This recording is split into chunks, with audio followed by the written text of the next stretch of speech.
Style.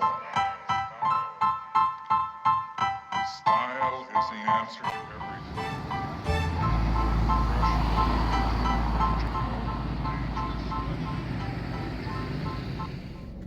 Assalamualaikum warahmatullahi wabarakatuh. Balik lagi di channel saya, Ahmad Nuryanto View. 1 tahun Vios Limo ini ada di tangan saya. Kira-kira udah ngabisin duit berapa banyak sih ini mobil? Buat saya itu nggak masalah, karena memang saya sudah menerima konsekuensinya bagaimana nantinya merawat mobil ini.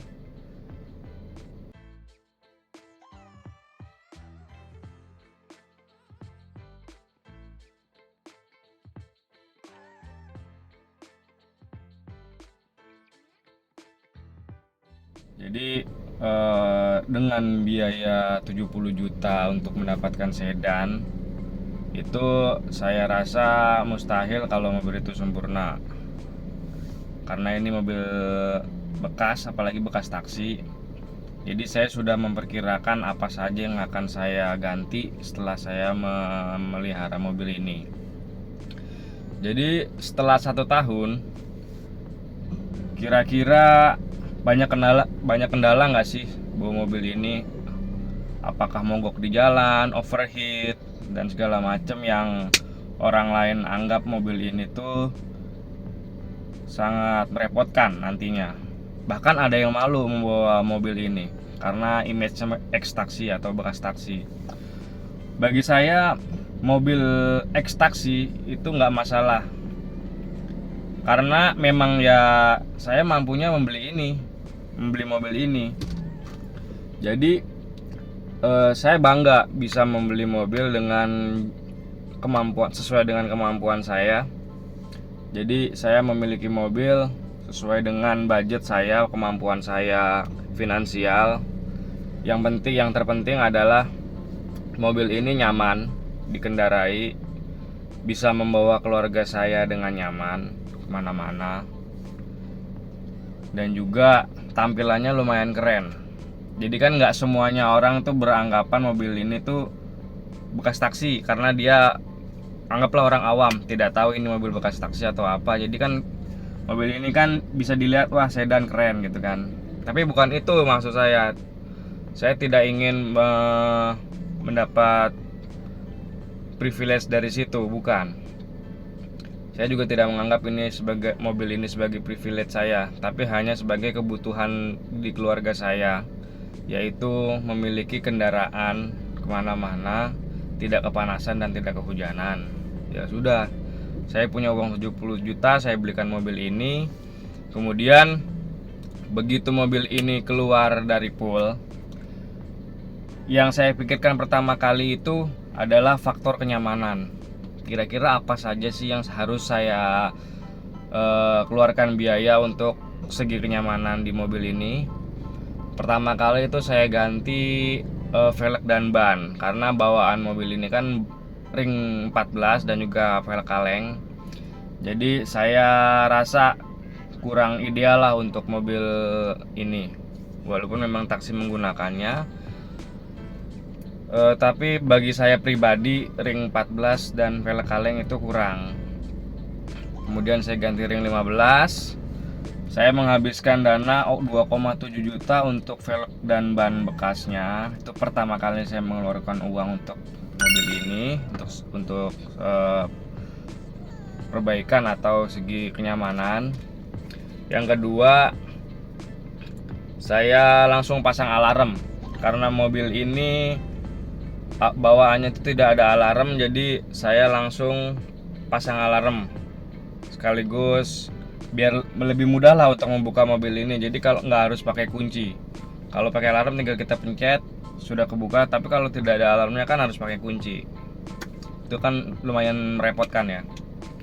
Cuma 300.000 kok teman-teman. Kemudian setelah 6 bulan pemakaian mobil ini, itu kebetulan mudik ya, atau lebaran. ban bekas yang saya pakai itu sudah ada retak-retak. Jadi saya putuskan untuk ganti ban satu set 2,5 juta. Ditambah dengan kampas rem depan sudah habis, tinggal platnya saja, sudah nggak ada plat kampasnya. Ya sudah, mau tidak mau saya ganti 400.000. Kemudian setelah mudik itu langsung saya ganti oli. Saya ganti oli, filter oli, kemudian filter AC saya ganti semua. Totalnya 470.000. Semuanya itu ada di video sebelumnya teman-teman. Jadi video ini adalah rangkumannya ya. Untuk melihat lengkapnya perjalanannya itu silakan teman-teman lihat di video saya yang lainnya ya. Semuanya sudah ada di situ. Kemudian setelah dari Jawa atau saya mudik Jawa Timur ya, itu mulai terasa kayak kaki tuh gerdak teman-teman, dan itu sangat mengganggu ya bagi yang mengendara, terutama saya kan. Saya cukup peka untuk berkendara, apa yang tidak enak saya langsung konsultasikan kepada yang berkompeten lah. Dan itu langsung saya panggil montir andalan saya, yaitu Om Giri, yang sudah ada di video saya sebelumnya, Pak ganti kaki-kaki. Itu ganti kaki-kaki mulai dari shock depan satu set, kemudian tirot, long tirot, dan bushing arm itu habis 2,5 juta plus jasanya untuk montir. Oke. Lumayan banyak ya teman-teman untuk mengeluarkan uangnya. Jadi kalau di total itu sudah sekitar 8 jutaan saya melakukan peremajaan lah ya, peremajaan spare part untuk mobil ini. Jadi kalau dihitung-hitung 70 juta plus 8 juta, terus sudah dapat mobil CC 1500 sedan pula, nyaman pula. Menurut saya itu worth it teman-teman. Jadi 78 juta, coba kita nyari mobil yang bukan X taksi atau mobil second pribadi lah.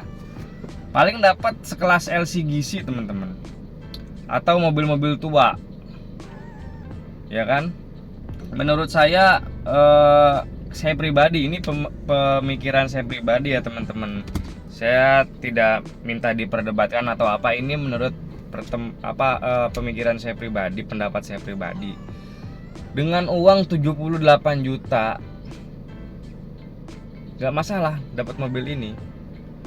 Toh mobil ini tidak merepotkan saya di jalan kok.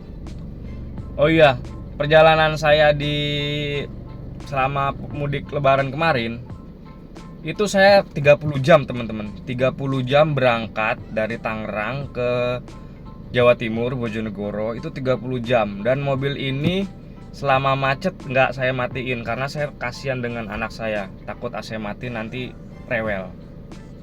Jadi mobil ini mati hanya di saat rest area aja.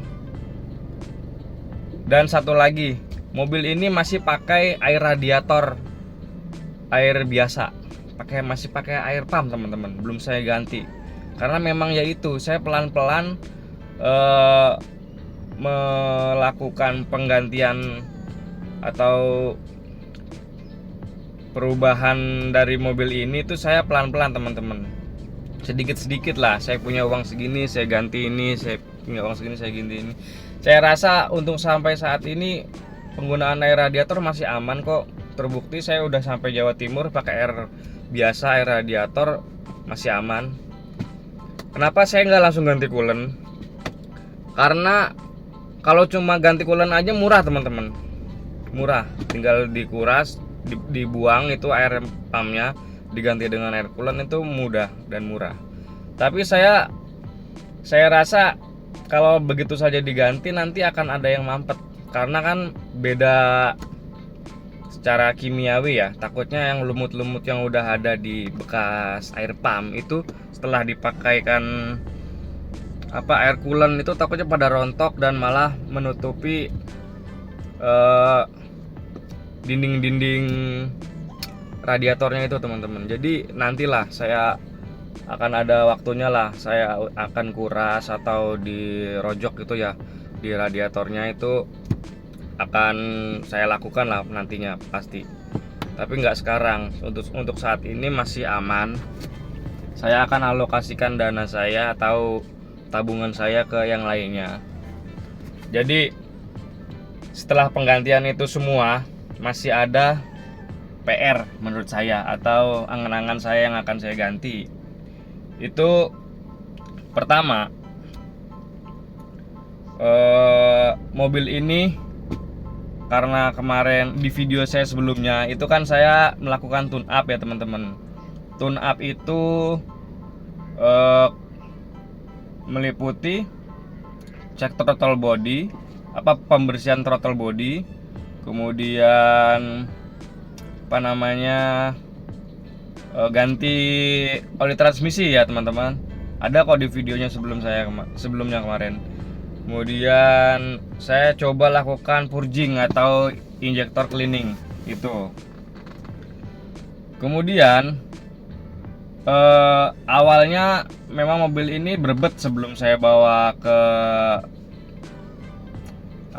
Mobeng kemarin ya. Jadi tujuan saya ke Mobeng itu untuk membersihkan throttle body karena mobil saya berbet. Nah, ternyata masalah utamanya bukan dari throttle body tapi dari busi. Businya itu tercampur atau terkontaminasi dengan oli mesin, teman-teman. Dan itu disebabkan juga karena packing klep, tutup klep itu sudah mulai getas. Jadi masuk lubang-lubang itu kemasukan oli. Jadi lubang silinder atau lubang busi itu kan bulat-bulat, itu kemasukan dengan oli mesin karena packingnya situ sudah getas. Nah, PR saya setelah ini itu mau ganti packing. Nanti saya buatin videonya teman-teman. Nanti ya, mungkin bulan depan lah saya usahakan. Ini berbetnya ini jadi pada saat awalannya saja kayak ngempos gitu. Cuman setelah itu langsam jalan normal, tidak ada berbet lagi. Hanya di awalannya saja atau RPM rendah. Nah, PR saya itu saya akan ganti cover head atau cover klep itu packingnya. Kemudian baru saya mengganti kampas rem belakang, teman-teman. Kemarin kampas rem belakang masih ada, cuman sudah tinggal beberapa mili lagi tebalnya. Kemudian sok belakang itu sudah lemah, jadi kalau diisi penuh itu lumayan ambles soknya. Kemudian mobil ini belum pasang power window ya teman-teman, masih window by power. Jadi saya masih ngengkol nih, ya kan. Kemudian audionya juga ini masih single din teman-teman, tapi nggak masalah sih, saya masih bisa pakai flash disk untuk setel musik. Makanya ini saya nomor belakangkan karena memang yang saya utamakan itu faktor safety dan kenyamanan berkendara dulu. Selain itu baru saya turun ke PR-PR ini. Apalagi ya, kesimpulannya selama setahun saya memelihara mobil ini, saya tidak merasa rugi sama sekali teman-teman. Karena memang ini konsekuensinya memelihara mobil bekas, apalagi bekas taksi. Jadi saya sudah anggap ini hal yang lumrah lah. Kalau saya pengen nggak ada PR ya saya beli mobil baru. Cuman kan kendalanya finansial saya yang nggak mampu ya, nggak cukup. Jadi saya beli dengan uang yang saya punya, yang masuk dengan kriteria saya. Akhirnya saya ambil mobil ini. Selama setahun ini di jalan mobil tidak pernah ada mogok, tidak pernah ada overheat. Alhamdulillah, jangan sampai. Nyaman-nyaman aja ini mobil.